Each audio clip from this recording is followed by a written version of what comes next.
Bom dia. Aqui, boa tarde. É, Bem, com muita satisfação que sempre atendemos o convite, convocação da Júnia, que praticamente para nós é um motivo de júbilo e contentamento poder participar desse conúbio que nós consideramos muito importante para nossas vidas.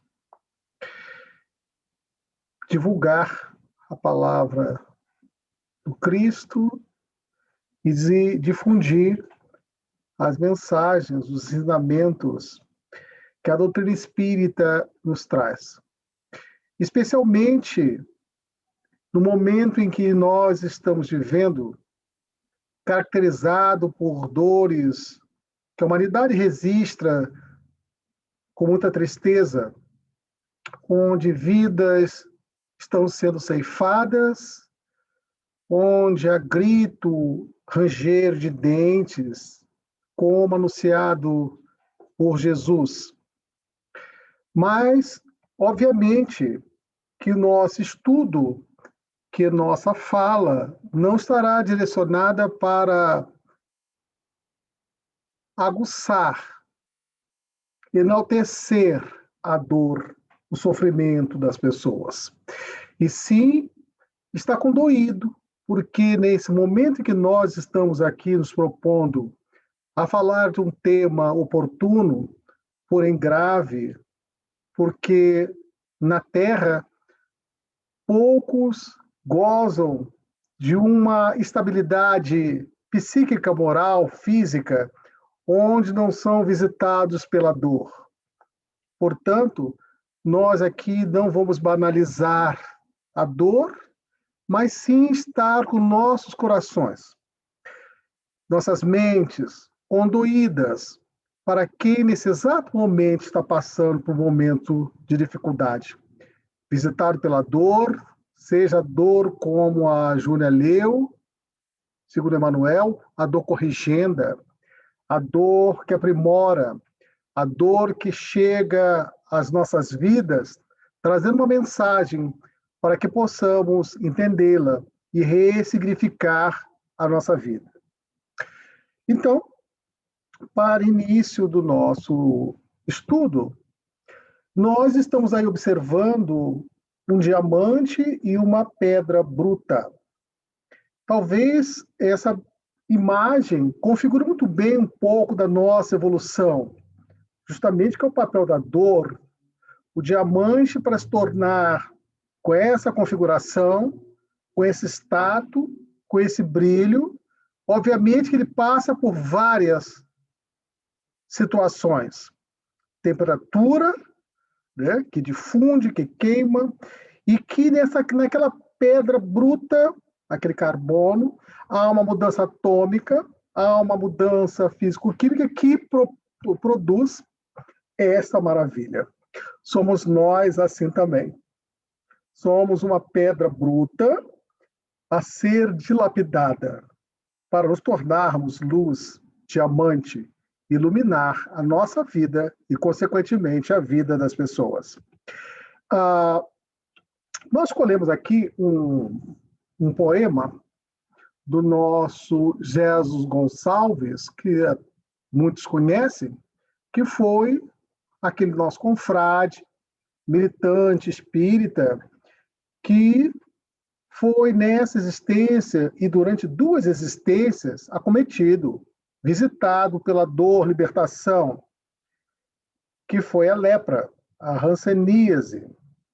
E assim ele diz no poema de rara beleza: há séculos um carro de esplendores.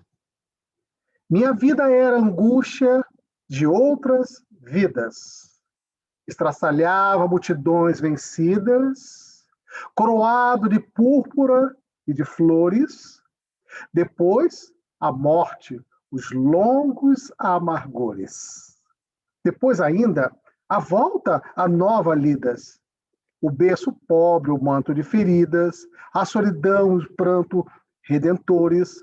Volve o rei antigo, o réu que espanta. E o Senhor concede uma lepra santa para cobrir em chagas benfazejas, mas hoje livre, enfim, de toda algema, posso saudar a dor justa e suprema, emissária de luz bendita, sejas. Gés Gonçalves, psicografia de Chico Xavier. Nesse poema, nós vemos aí alguém entendendo que o processo da dor se dá pela bendita misericórdia de Deus que chega às nossas vidas para não aguçar a dor, não punir, mas para dar ensejo para que nós possamos pensar a vida, ressignificar a vida, remontar nossa vida, entrar nos trilhos da vida que vai nos levar à plenitude.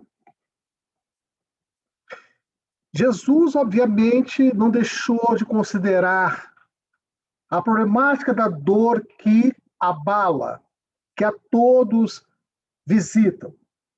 Jesus, em dado momento, e já no momento derradeiro da sua trajetória terrena, ele falava, orientava as multidões e orientava também os seus discípulos. No momento em que ele estava altamente sensibilizado pela dor, pela aflição que tomava aquela multidão, ele disse assim: eu disse essas coisas para que em mim vocês tenham paz. Primeira frase, muito interessante. Eu disse essas coisas para que nele nós tivéssemos paz. Né? Nele. Né?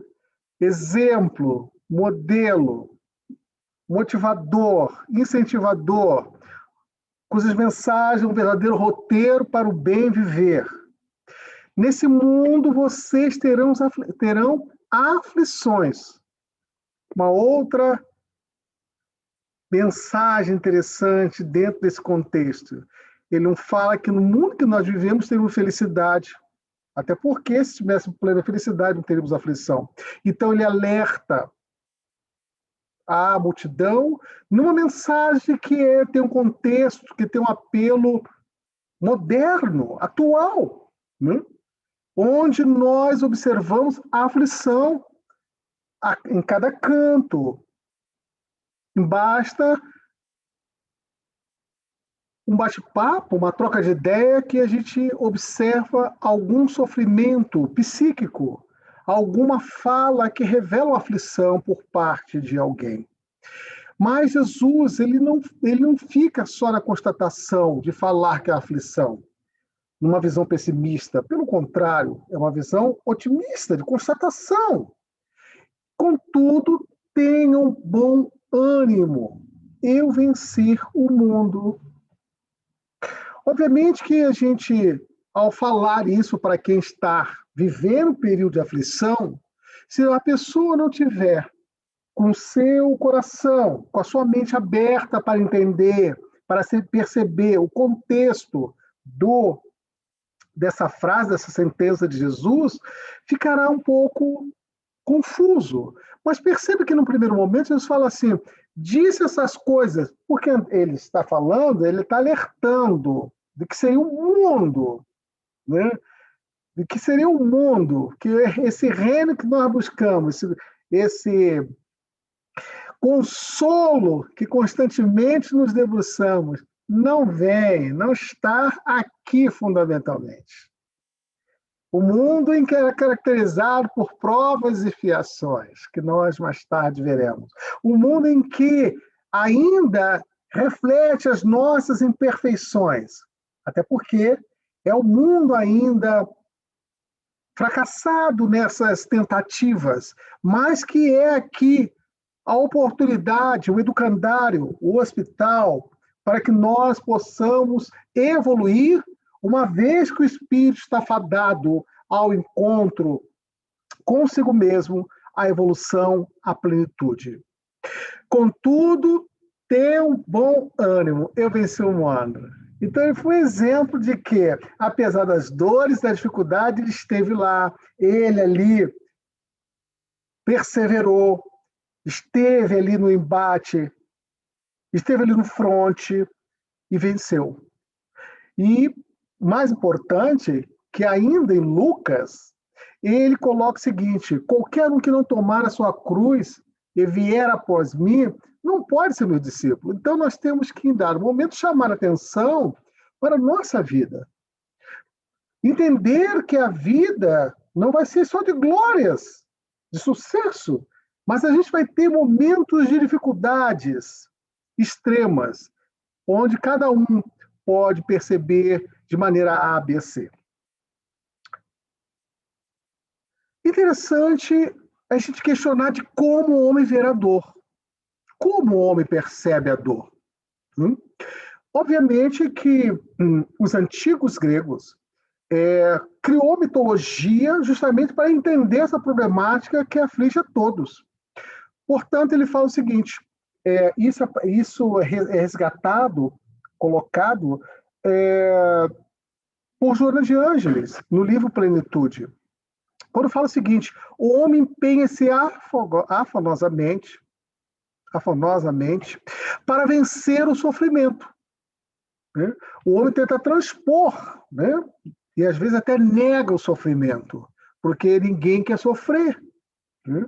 A concepção do sofrimento é muito negativa por parte do ser humano.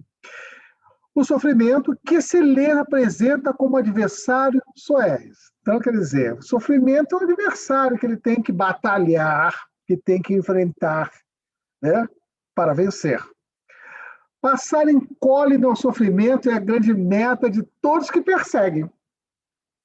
Todos querem passar pelo sofrimento. Né? Ninguém quer sofrer os seus embates. Como efeito, o sofrimento tem sido considerado vingança ou castigo divino, portanto, credor de execração e ódio. Percebam que a vingança é a concepção de que o sofrimento advém de Deus, advém, segundo os gregos, dos deuses. E os deuses, então, se vingam. Então, as pessoas tentam ter uma visão negativa, pessimista, de que, quando está passando por um processo de dor, é um castigo divino. Isso se tornou um comportamento atávico. Na questão 920, Kardec ele trabalha uma questão demais interessante. Tendo em vista que nós queremos e buscamos a felicidade, e muitas das vezes negando o sofrimento, é importante, Kardec questiona os espíritos em torno se há felicidade, né, na Terra. Podemos gozar completamente da felicidade na Terra? E a categórica resposta dos espíritos: não. Por isso a vida lhe foi dada como provas e expiação. Dele, porém, depende a suavização dos seus males e ser então feliz, ser tão feliz quanto possível na Terra. Então, ele tira a visão, a espiritualidade nos ajuda a entender que nem na Terra que a gente vai alcançar a felicidade completa. Lendo engano, quando aqueles que falam que a felicidade está aqui, a felicidade não está na Terra, mas começa aqui. Nós podemos fomentá-la, trabalhar, criar, forjar, mas entendendo que Deus, na sua sabedoria perfeita, só vamos entender efetivamente a dor se concebermos Deus. Porque Deus dá oportunidade diversas para que a gente entenda esse processo que chega às nossas vidas, muitas das vezes, sem que nós esperemos. A Terra é um mundo de provas e expiações. Enfatiza a doutrina espírita para nós. Os sofrimentos humanos, obviamente, de natureza kármica, pode se apresentar sob dois aspectos que se completam entre aprovação e expiação. Ambos objetivos têm uma função de educar, de reeducar, predispondo as criaturas ao inevitável crescimento íntimo, na busca da plenitude que o aguarda. Portanto, esse sentimento íntimo esse desejo de todos nós iremos alcançar, sim, quando entendemos o processo de que a Terra abriga, é a casa onde nós estamos passando por um processo de provação, de estudo, de trabalho, para que possamos alcançar essa fadada, essa desejada plenitude e felicidade. Para tanto, temos que conceber a nossa estada enquanto sendo uma estada de reeducação para os nossos espíritos. A aprovação, dessa perspectiva, é a experiência requerida ou proposta pelos guias espirituais antes do nascimento corporal. É muito importante essa visão, porque a gente vai entendendo a dinâmica das coisas, né? Que nós vamos adquirindo, nós temos que ser provados, testados, passar por experiências diversas para que possamos alcançar a felicidade. E aí a espiritualidade tem toda uma programação, tem todo um programa que analisa a ficha do indivíduo. O que o indivíduo vai precisar naquela encarnação, naquela estada, que será propiciadora, que será importante para a sua vida, para o seu crescimento. E eles avaliam as possibilidades de vitória, né, de transpor os obstáculos, e os recursos ao alcance para que o indivíduo transponha, passe, seja estimulado a avançar um pouco mais. Em cada encarnação, o indivíduo ele pode subir um degrau, ele pode alcançar virtudes, conhecimentos. Apresenta-se como tendência, aptidões, limite, possibilidades sob o controle de dores insuportáveis e alegria sem exageros, que faculte o mais ampla colheita de resultados educativos. Então, a assessoria, o amparo espiritual é incessante para que nós possamos transpor os obstáculos, transpor os obstáculos diante das provações. Nada é imposto. Podemos ser alterar o calendário das ocorrências sem qualquer prejuízo para a programação iluminativa do aprendiz. Olha que coisa interessante, né? Que nada é imposto. A sabedoria divina, ela é tão fantástica, porque não impõe. É um livre-arbítrio. O livre vai definir, tem a programação bonitinha, e muitas vezes ele pode optar em seguir o caminho do bem, do trabalho, do autoburilamento, ou não. Mas as oportunidades sempre haverá para ele. Ainda dentro desse contexto, que a Joana de Anjos trabalha muito bem no livro Plenitude, ela resgata o ensinamento antigo quando coloca que Buda ensinava que, ainda falando sobre o sofrimento, os tipos de sofrimento, que Buda ensinava que a única função da vida é luta para a vitória sobre o sofrimento.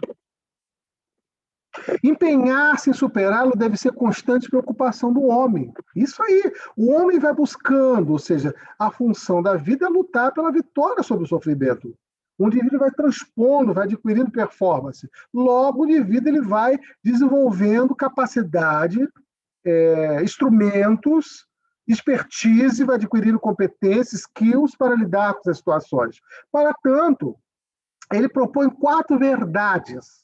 Isso é muito importante para nós, para o entendimento dessa questão que envolve a dor e o sofrimento para a nossa evolução. Nessas 4 verdades, ele vai falar do sofrimento e suas origens, a cessação do sofrimento e os caminhos para a libertação do sofrimento. No que diz respeito ao segundo as suas reflexões, o sofrimento se apresenta sob 3 formas diferentes. O sofrimento do sofrimento, o sofrimento da impermanência e o sofrimento resultante dos condicionamentos. Veremos. O que seria o sofrimento do sofrimento? Muito interessante quando a gente fala assim, sofrimento do sofrimento, né? E a Joana resgata esse ensinamento antigo, de quase 2000 anos antes de Cristo. O sofrimento é o resultado das aflições que ele mesmo proporciona. Nós somos aquele indivíduo arquiteto da nossa própria vida, do nosso próprio sofrimento, em função das opções que a gente faz, das escolhas que a gente faz, do estilo de vida que muitas vezes a gente escolhe ter e ser. Então, nós, às vezes, passamos por determinadas circunstâncias e vicissitudes muito em função da maneira no qual nós vivemos, do estilo de vida que nós escolhemos. Ou seja, a dor macera o sentimento. Quando há o sofrimento do sofrimento, a dor macerando o sentimento, desencorajando a estrutura psicológica frágil. Ou seja, o indivíduo ele fica assim, muito envolto numa fragilidade de não saber lidar com aquelas situações que afagam, que amarguram o ser.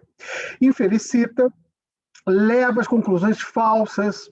O indivíduo tem uma visão de ilusão sobre a vida, sobre a circunstância, e estimula estado de exaltação emocional ou depressão conforme a estrutura íntima de cada indivíduo.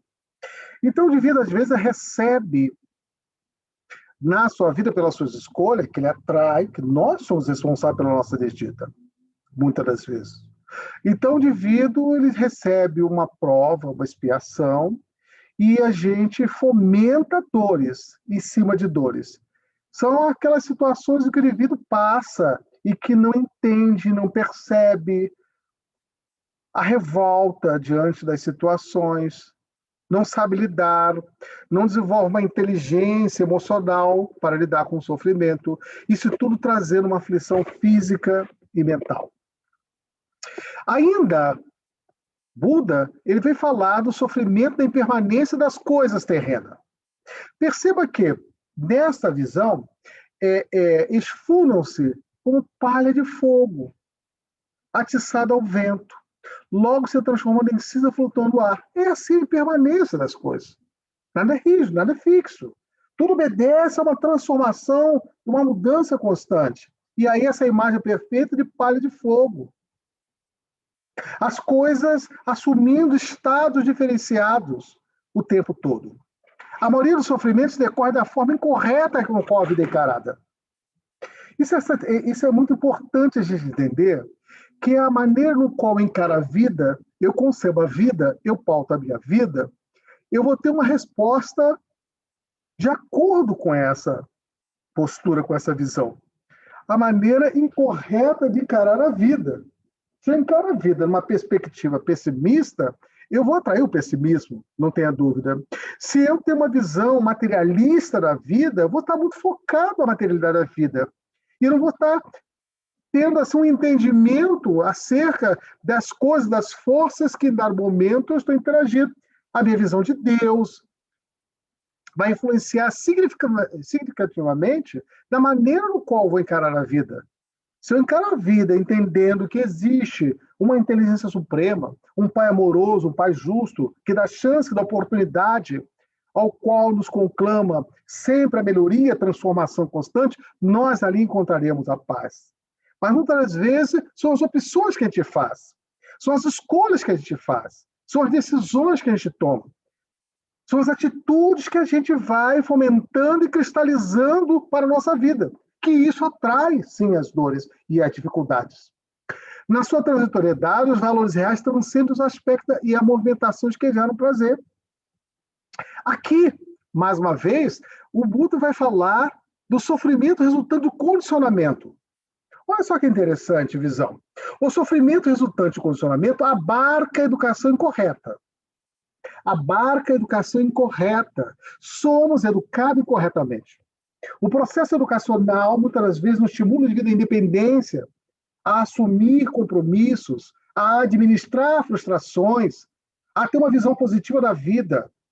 Então, muitas vezes, o indivíduo se torna um indivíduo rebelde, um indivíduo desrespeitoso, quiçá um indivíduo acomodado, quiçá um indivíduo violento, porque o processo de educação preconceituoso, e que a gente observa isso no mundo moderno, situações de preconceito, de raça, de gênero, fomentando e difundindo sobre o mundo, a convivência social também, pouco saudável, que às vezes a gente faz escolhas e opta por um comportamento social, com um grupo social, que não é geradora de prazer efetivo, que é uma manutenção, às vezes, de atitudes e de comportamentos reprováveis, nada saudável. E que ele fala assim, que propiciam agregados físicos e mentais contaminados. As pessoas, ao invés de criar situações de harmonia, de paz, de felicidade, criam situações que contaminam as relações tóxicas. A contaminação psíquica e física, derivada de condicionamentos doentios dos grupos sociais, dos indivíduos, que promove sofrimentos que poderiam ser evitados. Há atitudes que a gente repete como autômato, miméticos, coisas que a gente faz por fazer, porque o grupo faz, eu também faço. Mas não passa, e esses comportamentos se cristalizam, geradores de dores para nossas vidas. A irradiação mórbida de uma pessoa enviando para outra energia negativa, as relações, né, que nós observamos entre contato com as pessoas, uma irradiação mórbida, vibração negativa. Um grupo que pensa, que sente, que faz coisas, que tem comportamentos depreciativos. Isso vai contaminar. Isso envolve um grupo. Daqui a pouco você está tão envolvido naquele processo que não consegue sair. A educação colocada nos valores éticos-morais, não castradora, que estimule a consciência do dever e responsabilidade do indivíduo. Isso é muito importante a gente entender, que as pessoas precisam ser estimuladas, motivadas a ter independência, a ter autonomia das suas relações, a ser criada uma heteronomia, dependência, porque vai se tornar um adulto, adolescente inseguro, um indivíduo que vai saber administrar as suas emoções, as suas frustrações, achando sempre que está vinculado à família, mas no seu sentido mais patológico, não libertador. Uma vez que entendemos que os pais, segundo Khalil Gibran, são os arcos e os filhos a flecha ao qual os pais alçam para o futuro. Ainda nesse contexto, a gente pode discutir sobre o papel da dor. Jonas de Anjos, nesse estudo desse livro Plenitude, realmente agrega muito valor para a gente entender o processo da dor. O que nós estamos fazendo é um diagnóstico, um entendimento sobre esse processo ao qual todos nós somos abalados. O sofrimento, portanto, pode ser considerado uma doença da alma. Ainda que tenha sensações, eu opto pelas direções que produzem desequilíbrio. Obviamente que uma alma, um psiquismo doentio, vai atrair doença para si, tanto emocional quanto física. Por extensão, pode-se dizer que o sofrimento não é imposto por Deus. É porque nós fazemos, optamos por isso, pela nossa vida. A gente faz as nossas escolhas. Isso é muito importante entender, porque a gente sempre culpa Deus da nossa desdita. Há momentos de sofrimento que dilacera a vida, nós entendemos. Há momentos que a gente fica abalado as nossas estruturas, seja pela perda de um ente querido, seja pela uma hecatombe financeira, seja pela uma decepção, uma frustração que nós vivemos. Nós entendemos muito bem isso, mas não podemos entender, ou conceber, ou avaliar que o sofrimento é imposto por Deus, uma vez que nós temos a liberdade de fazer as nossas opções. Daí, constituindo-se a eleição de cada criatura, mesmo porque a sua intensidade e duração estão em razão direta da estrutura evolutiva, da resistência morais e características do estado espiritual. Então nós fomentamos, nós criamos isso constantemente. Nós criamos nossa realidade espiritual e física a cada instante. A dor, porém, não é uma punição, como muitos concebem. Deus me puniu porque eu errei.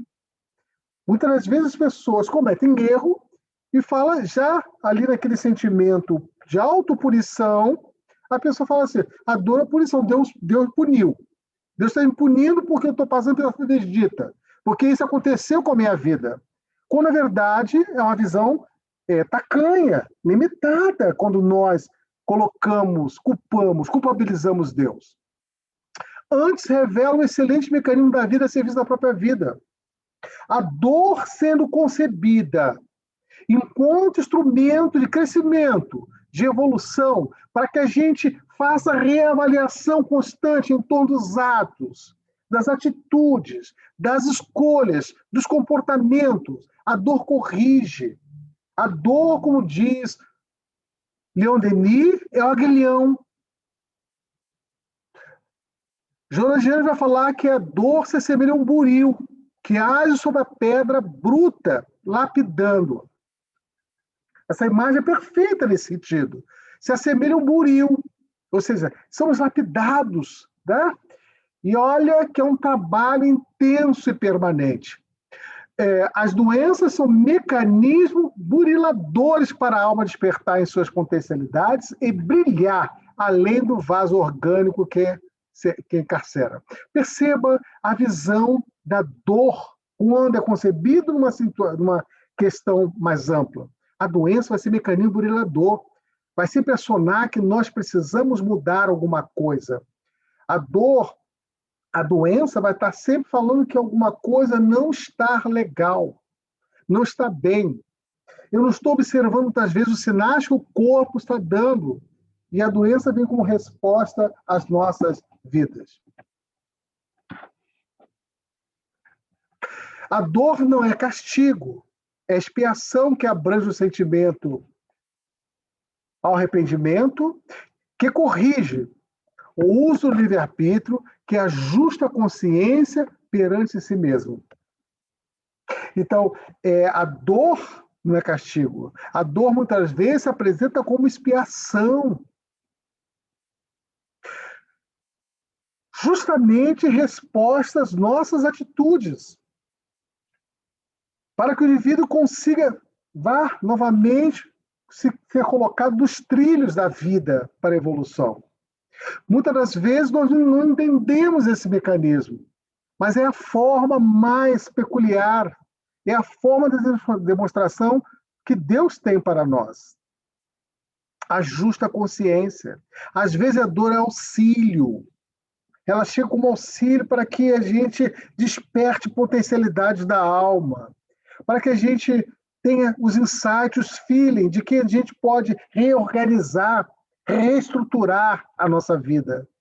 Evita quedas e ilusões. Às vezes, aquele embate que nós sofremos, a gente, na hora, a gente pode ter uma leitura um tanto quanto pessimista, mas lá na frente, a gente vai avaliar, gente, como foi importante aquela dor, aquele momento que eu passei, aquilo me fez ver a vida sob outra perspectiva, de uma outra forma. Porque a vida existe, assim, fomentando as oportunidades das mais diversas para o nosso crescimento. Que prepara desencarnações, que ensina reflexão e disciplina.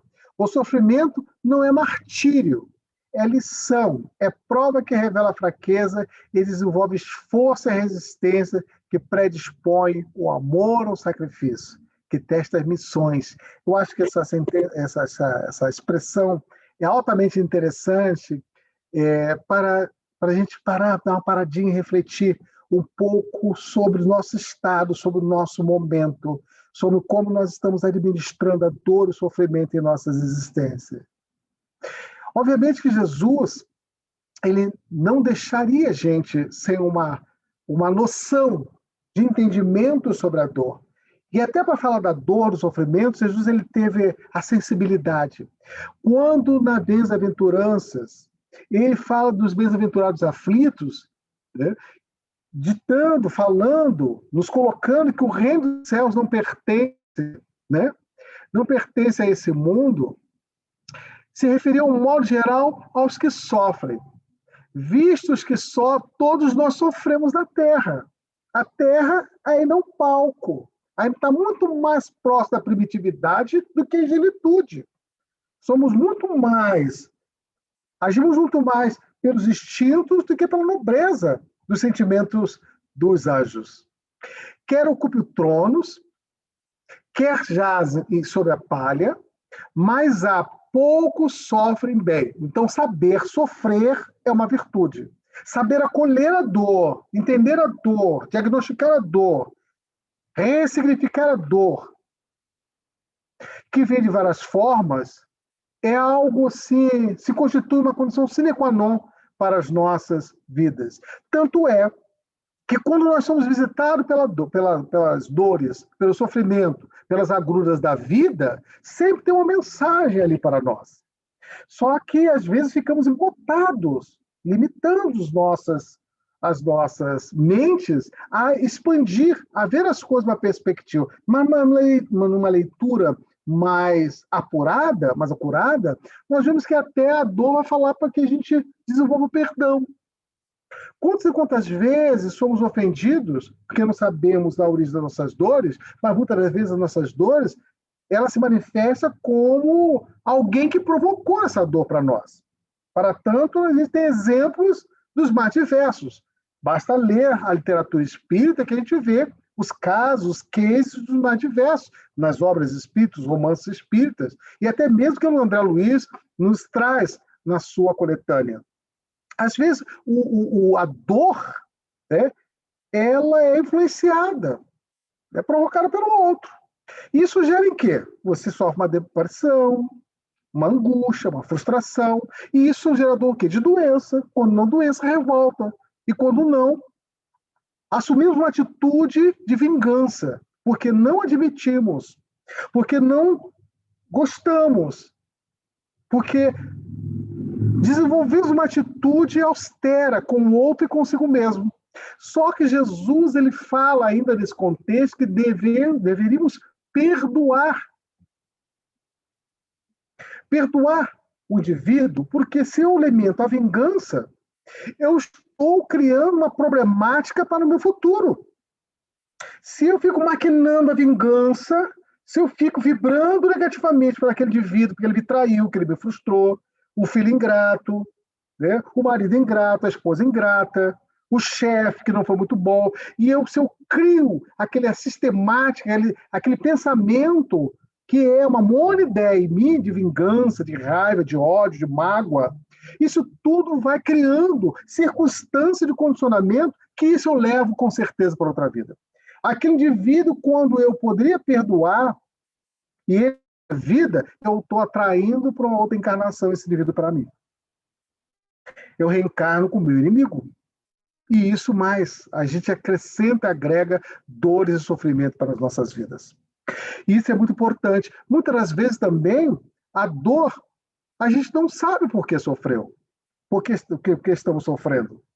A gente não, às vezes, fica desconhecido. Por que eu sofro tanto? Por que eu estou sendo visitado pela dor? E isso a gente lamenta muito. Quando nós temos uma visão aquilatada da vida, uma visão da espiritualidade, espiritualista, espírita, nós entendemos um pouco a problemática que nos afeta. Mas quando não tem, é complicado explicar para a pessoa a dor. Por que ela está sendo visitada pelaquela dor?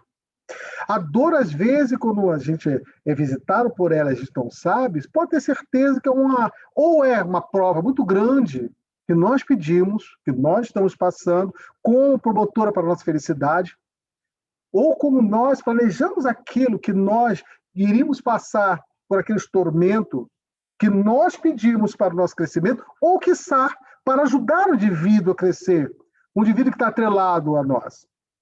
E quando nós sofremos por dores praticadas, as dores praticadas por nós mesmos, nós criamos as circunstâncias que muitas vezes um erro, de uma escolha insensata, de um posicionamento muito mal sucedido, atraindo dor para nós.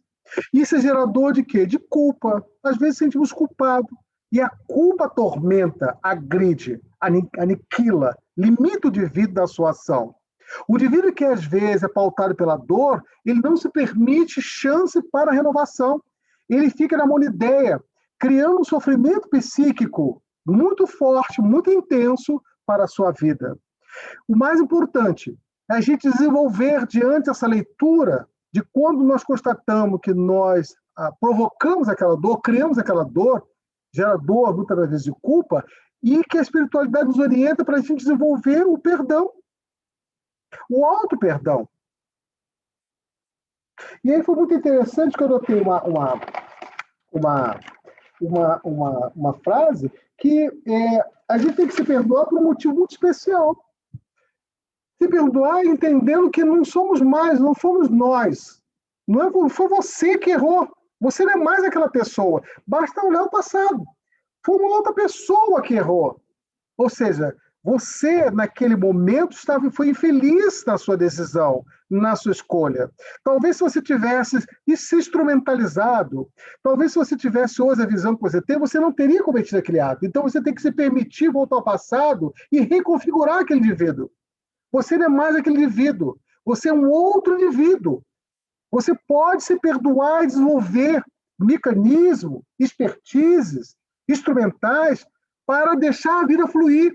Porque nós, muitas das vezes, ficamos presos às emoções. Ficamos presos a um contexto que, muitas das vezes, em uma existência, não nos libertamos. O mais importante é você ver que você não é mais aquela pessoa do seu passado, de dor, de tormento, de atitudes infelizes. Você é uma outra pessoa hoje.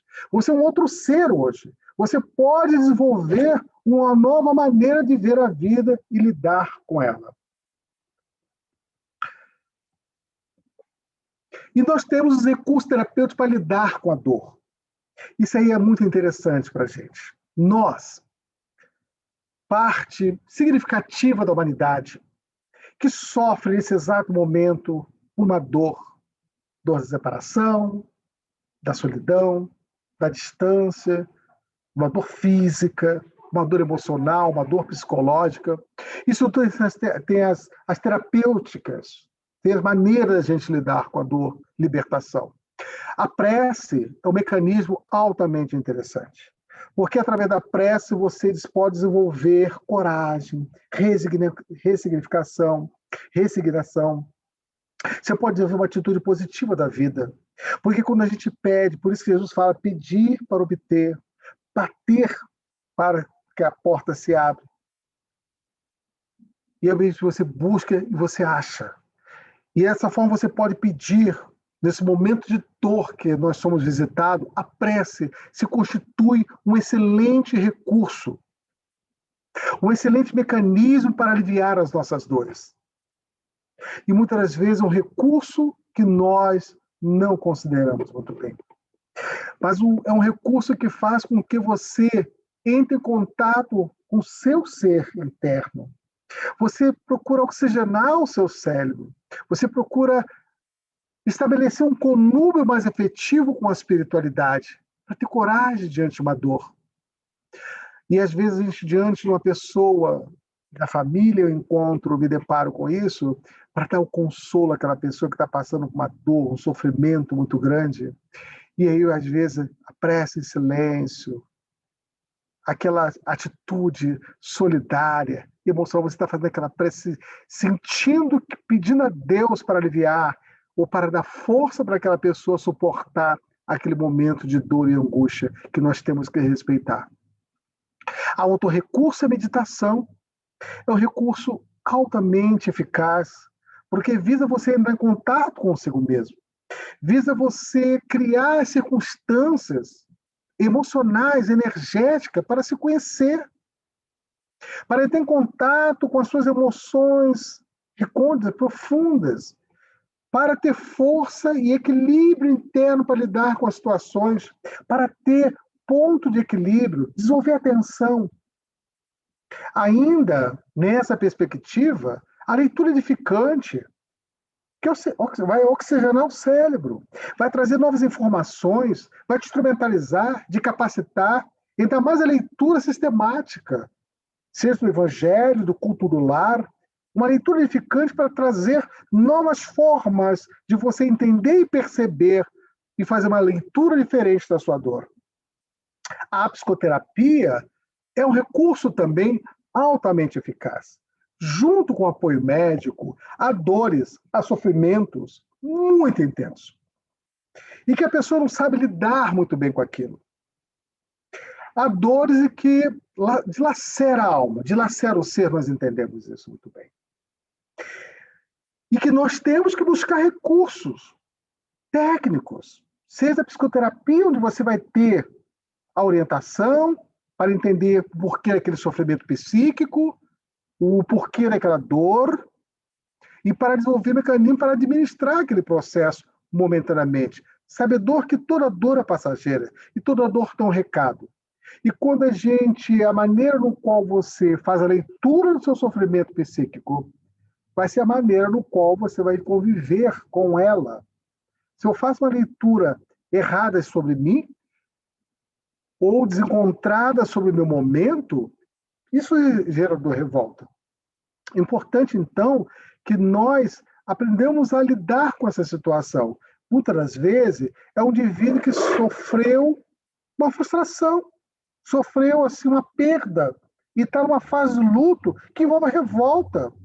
E às vezes você pode, o processo terapêutico, com os bons profissionais, obviamente, que vai orientar, vendo assim o indivíduo vai precisar de uma ação medicamentosa, muitas das vezes, vai precisar de ser monitorado, porque a gente não tem que saber lidar com essa dor, lidar com o sofrimento e estabelecer as estratégias terapêuticas eficazes e eficientes para se melhorar.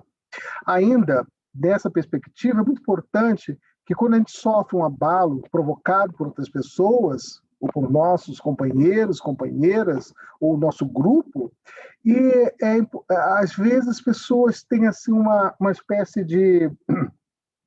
fica depauperado, assimila aquele golpe de tal forma que o mais importante é a gente se posicionar, não é o que fizeram conosco, é a maneira no qual você vai fazer com que fizeram de você. É o entendimento, é a leitura que você faz. Se você faz a leitura se vitimizando constantemente, você vai sofrer e vai criar circunstâncias negativas para a sua vida. Mas se você faz aquela leitura de que o que fizeram de mim e o que eu posso depender e fazer disso daqui para frente, enquanto melhoria e transformação. O diálogo fraterno, que aí os centros espíritas fazem muito bem, desenvolver uma estratégia para dar um espaço para que as pessoas falem, se posicione, coloque a sua dor. E a gente sabe que a doutrina espírita tem vários recursos para minimizar e ajudar nesse momento. Poderíamos falar aqui tantas e outras coisas, mas em função do horário ao qual pedimos desculpa a Júlia e ao grupo, nós vamos encerrar, mas não podemos deixar de falar de um texto de um soneto muito interessante não sei se é soneto, né, de Alta de Souza, que está em Parnaso do Além Túmulo, que fala o seguinte, isso se tornou até uma música e todos conhecem, mas eu vou ler para vocês. Meu irmão, tuas preces mais singelas são ouvidas no espaço ilimitado, mas é que às vezes choras consternado ao silêncio da força que interpela. Volve ao teu templo interno abandonado, a mais alta de todas as capelas, e as respostas mais lúcidas e belas hão de fazer-te alegre e deslumbrado. Ouve o teu coração em cada prece. Deus responde-te mesmo e te esclarece, com a força eterna da consolação. Compreenderá a dor que te domina, sob a linguagem pura e peregrina da voz de Deus em luz de redenção. Nesse dia em que se considera simbolicamente o Dia das Mães, essas que têm sido o modelo que Deus nos deu para conceber a vida e nos trazer a vida, nós aqui colocamos ode às mães, para que elas sejam iluminadas, as mães que estão ao lado de seus filhos nesse exato momento. Agradeça a Deus a dádiva da vida, por ter esses tesouros que traz alento, alegria aos seus lares. As mães que sofrem a perda dos seus filhos, que também Deus possa abençoá-la e consolar os seus corações. As mães que em dado momento sofrem pela solidão, pela distância, que Deus também possa abençoá-la, cuja dor, com certeza, com Deus será minimizada. Volve o seu templo em terra abandonado, que é a mais alta de todas as capelas. Que assim seja.